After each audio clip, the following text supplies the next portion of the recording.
Hey y'all, at patreon.com/music is not a genre. This is an especially for you bonus extra for season 8, episode 3's topic of the book Sweet Dreams, Story of the New Romantics, about the music culture in Britain in 1975 to 85.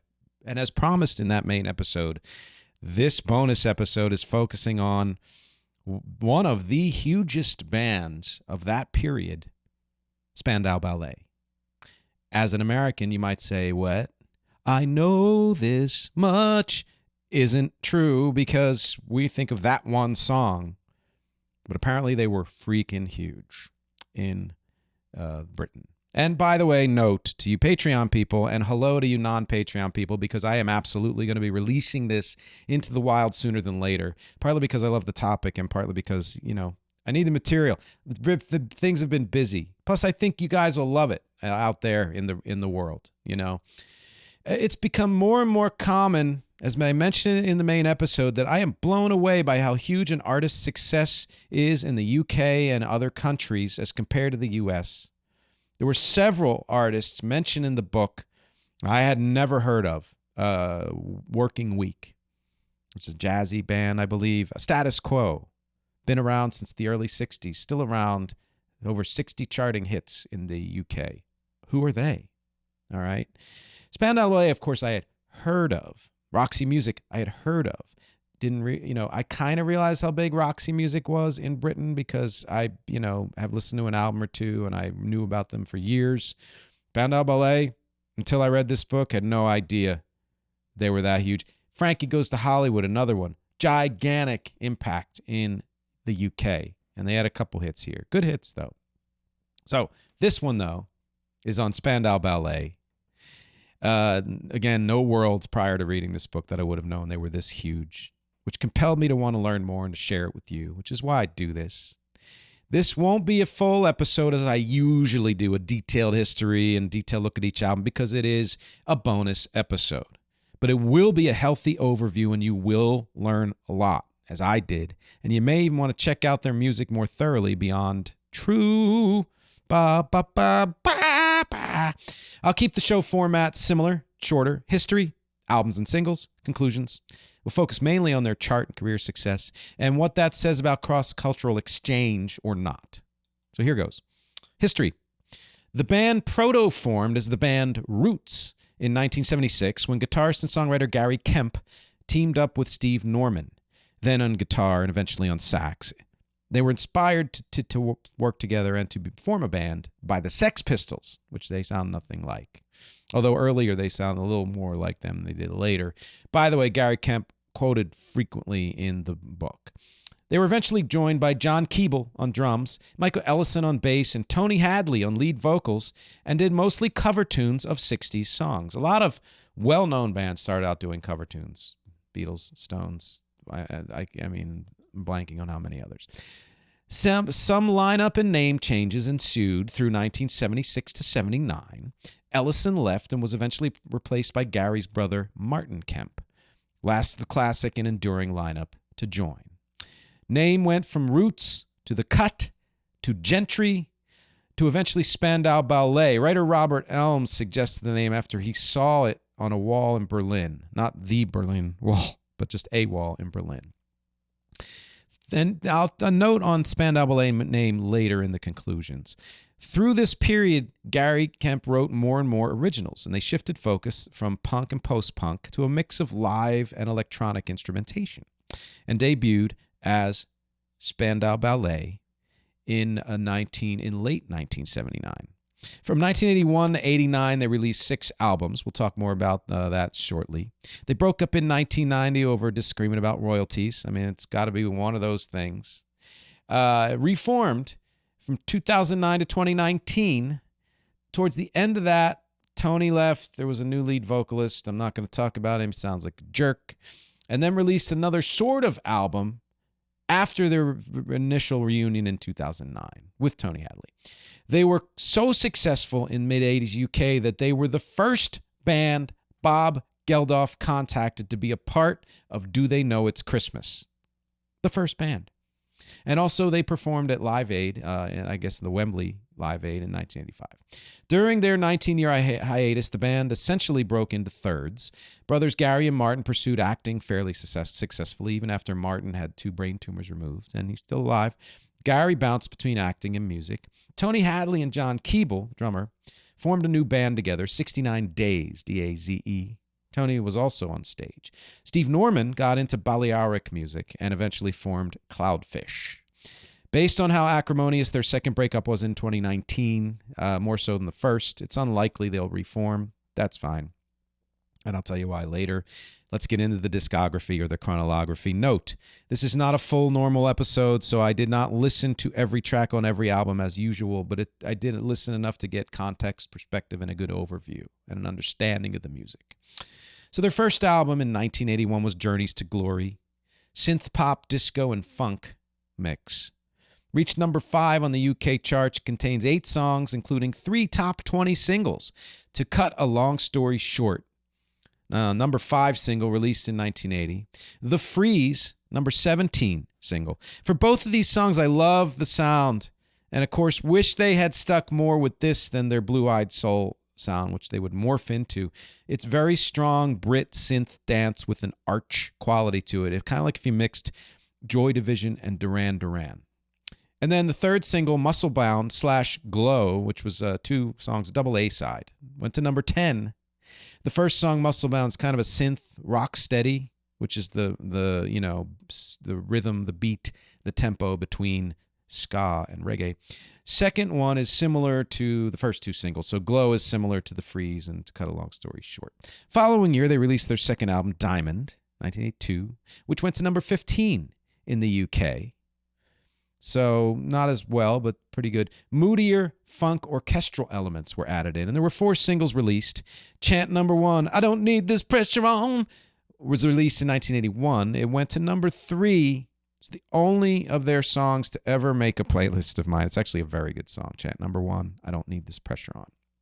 Next single was Paint Me Down, number 30, also released prior to the album in 81. It adds elements of rock and funk. Still, honestly, and I'm saying this because if you know Spandau Ballet the way I did, which was 1 song, basically, you may be as surprised as I am for me to say, so far up until this point in their career, their first 2 albums, there hasn't been a song that I have not liked. Some of them I really like, including Paint Me Down. And then the third single was She Loved Like a Diamond, which went to number 49. It's more synth pop, kind of right in between their early punkier stuff and their more well-known Blue-Eyed Soul sound. In Distinction is their 4th single, went to number 10. Still lots of energy, still very synth-laden, but now a lot of funk and a bit of soul is creeping in. So imagine if you mixed Wham, Duran Duran, and Tears for Fears. That's kind of, with a little Joe Jackson. Honestly, the guy has a voice very similar to Joe Jackson. And again, I've liked all the songs I've heard in all these first 2 albums, which brings me to 1983's album, True. The one that we know them for. It went to number 1 in the UK, huge smash hit. Went to number 19 in the US. Damn good for the US. Their true breakout, pun intended, leaned away from their punk roots and directly into blue-eyed soul and pop, yielded 5 singles. In 1982, Lifeline was released. It went to number 7 in the UK and number 108 in the US. To me, a very American-sounding song because it combines synth pop and rock with a bit of soul. So it's understandable that would be their first song to chart at all in the US. Also, they probably promoted it more in this album. Communication was the second single, number 12 in the UK and number 59 in the US, so they're creeping up. Weird little herky-jerky song with almost kind of a church organ sound. Toms, funky beat and synth. It's upbeat, smooth synth pop. Honestly, I think far more interesting than the next single, which is their 3rd single off this album, True, which was number 1 in the UK and went to number 4 in the US. If I have to explain this song to you, you probably shouldn't be absorbing this podcast because then you don't know Spandau Ballet. I will say that not surprisingly, this is not my favorite song from the album. Lifeline apparently is probably my favorite song, but Communication's pretty cool too. Next one, Gold, Went to number 2 in the UK and number 29 in the US, so decent. Pop, jazz, very blue-eyed soul. If you mixed Hall & Oates, Joe Jackson, Tears for Fears, and the Eurythmics and the Talking Heads, you'd get the song gold. Pleasure was only a single only released in Europe. Neither the UK nor the US, so it wouldn't have charted there. It's very sound like white Sade, basically, to me. Which I guess part of the Sade band is white anyway. Parade was their next album, their 4th album in 1984, so one album each year from 81 on. Went to number 35 in the UK and number 50 in the US. They added in more of an arena sound because they wanted it to be more like their live shows. And I think it's very likely the best representation of them as a band in this period. And overall, I honestly like Parade better than the album True, but not as much as the first 2 albums. The first 2 albums are really a sweet spot for me, and I actually enjoyed them unexpectedly. There were 4 singles from Parade, Only When You Leave, which went number 3 in the UK and number 34 in the US. Final US chart appearance. Still very blue-eyed soul, but more integrated with rock. And very strong. Honestly, I don't remember it at all, but I liked it. It was a hit here, apparently, or a minor hit, but I don't remember it. I'll Fly For You, second single, number 9 in the UK. Similar kind of mix of Sade and Wham, and not bad. Highly Strung, went to number 15 in the UK, is actually closer to their early sound. Very post-punk, mixed with soul, and it's probably my favorite song on the album. Round and Round went to number 18 on the UK. Nice, if very laid back. If you mixed Yazoo with Joe Jackson, maybe. Okay. And then a little hiatus here. The Singles collection, released in 1985, went to number 3 in the UK. It's their highest charting album in the UK. Is that true? Yes, it is. Which makes sense. It's all their greatest hits. And the following year in 86, they released the 12-inch mixes, all things released between 1980 and 1984, compiled onto this album. Which brings me to their 5th album, Through the Barricades, 1986. Went to number 7 in the UK. Apparently had little to no promo in the US, and so it didn't chart at all. And they were pissed about that, honestly. They continued to add in more of a live feel and even more rock. Some new wave comes back a bit. They had 4 singles. Fight for Ourselves went to number 15 in the UK. Kind of like a British Hall & Oates mixed with Phil Collins. Not bad. Pretty good integration of their first sound and their second era sound. The title track, Through the Barricades, went to number 6 in the UK. A heartfelt ballad with acoustic guitar and keening sax. The kind of 80s that you hear in your nightmares. 3rd single, How Many Lies, went to number 34 in the UK, was released the following year in 87. Similar to the previous song, so not a big fan. Cross the Line, also released in 1987 in the Netherlands and Spain. I don't know why they didn't release this elsewhere, because honestly, I feel like it might have been the best song on the album and better than the other singles to me, although I did like that, the first one. It was very 1980s, compressed, distorted guitar and all the rest, but the energy is great, and the song is good. And then the 6th album, Heart Like a Sky, in 1989, went to number 31 in the UK. The band was generally not happy with this material, especially lead singer Tony Hadley, which after a 3-year break for an album, for a band, that's not a good sign, which is why you can understand it will be their last for a long, long while. It's mostly pop music. It had 4 singles. Raw went to number 47 UK, released in 1988. I never thought I'd hear late 80s Spandau Ballet, by the way, or any other Spandau Ballet, so yeah. Other than the overlong intro, this is actually a good song and a decent sound update. All their elements are there. It's funkier than pretty much all their previous attempts. And Tony's voice, honestly, throughout his career, very good.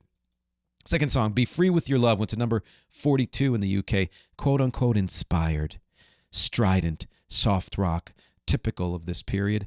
That said, it's not too bad. Number 3, Empty Spaces, went to number 94 in the UK. Another heartfelt ballad, overwrought, but I have heard worse. And then Crashed Into Love, final single off this album, went to number 96 in the UK, released in 1990. I think if the writing was stronger, this could have been a big hit, because it's generally a good song except for, some of the writing. And then they had their 19-year hiatus, during which there were 8 albums released. I'm guessing very few, if any, of these were released in the U.S. 1991, The Best of Spandau Ballet went to number 44 in the UK. Then 1997, The Collection. Original Gold and Gold Best of 2000 that year went to number 7 in the UK. Gold Best of went to number 7 in the UK. 2002, they released Reformation. 2003, The Collection 2. 2005, The Ultra Selection. 2005, Live from the NEC. 2006, Singles, Rarities, and Remixes. Then they reunioned and released their reunion album once more in 2009, which shot to number 7 in the UK. People were ready for them. 11 re-recordings of old songs and 2 new songs. Once More, the title track, released as a single, became number 82 in the UK, went to number 82 in the UK.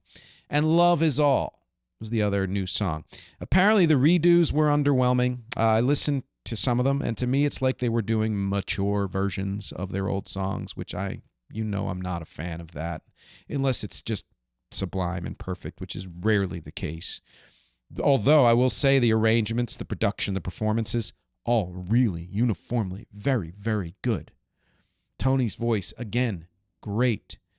The single, again, I like the single. The other song, Love Is All, And then, in the middle of their reunion period, they released The Story, the very best of Spandau Ballet in 2014. It went to number 8 in the UK. Yet another collection, but also included 3 new songs, all released as singles. None of them charted. This Is the Love, Steel, both in 2014, and Soul Boy in 2015. First song, This Is the Love, very good. I really like the sound. Not a favorite, but I do like it. A second is okay. And the third is very good. Soul Boy. Again, they all sound great. Performances are great. In 2020, they released 40 Years, The Greatest Hits. Went to number 15 in the UK. Includes a cover of Simon & Garfunkel's The Boxer. Again, a bit too mature artist for me, but still very nice. And then Everything Is Now, Volume 1, The Early Years, 1978 to 82, is set to be released this month. October 2025. Chances are, for most of you, it's already out. If you're hearing this, I, of course, haven't heard it yet. I'm recording this on October 1st. It's been preceded by the single Eyes, a demo cut by them when they were under the name Gentry in the late 70s. Very Joy Division song mixed with other synth bands of the time. Look up Eyes by Spandau Ballet. It is really worth hearing, and it makes me wish they'd put back much more of that sound through the years than stuck to the Blue-Eyed Soul, which can get a little overbearing. Conclusions. Short episode. Bonus MXTRA. Patreon.com/music's not a genre. All of these conclusions have to do with their UK dominance as opposed to the US. So they had 9 top 10 hits in the UK as opposed to 1 in the US. 5 of those hits made the top 5 in the UK. The song True was their only number 1 song in the UK, though Through the Barricades did hit number 1 in Italy. Compare that to the only top 5 hit in the US was the song True at number 4. They had 15 top 20 hits in the UK. Again, just 1 top 20 hit in the US. True. Yes, it's true. They had 17 top 40 hits in the UK. They had 3 top 40 hits in the US, which honestly surprised me. Pretty decent. Not a one-hit wonder, as much as we think of them as that. They had 20, like a 2-hit wonder maybe, 3-hit wonder. They had 23 chart hits in general in the UK, only 5 in the US, which is still more than I thought. While 6 of their 7 main albums charted in the top 20 in the UK, and 5 of those charted in the top 10. The only one didn't was Heart Like Sky at number 31. Only 2 charted at all in the US. The album True at number 19 and the follow-up Parade at number 50. Compare those numbers to a band the US is very aware of, Journey, who had extremely similar numbers in the US.